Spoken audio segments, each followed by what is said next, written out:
Guys, magluto ko og nangka nga butangan og gata, nya butangan nako og kalubasa.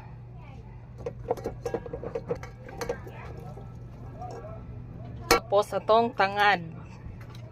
Nya loya og sibuyas, asin mga langga. Nya ako na ni siyang ibutang ang ato ang ikaduha nga gata.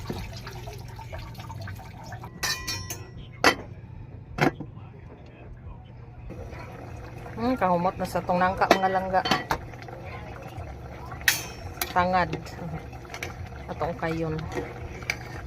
So ako nang ilunod ang ato ang subak mga langga. Yato sana siyang kalata-lataon og gamay ang kalabasa.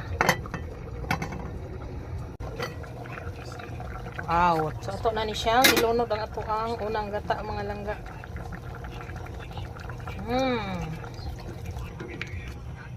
Ginataang nangka with kalabasa o buwad. Malamig na siya mga langga o kay nalata na ang kalabasa. Ato na ni siyang tilawan.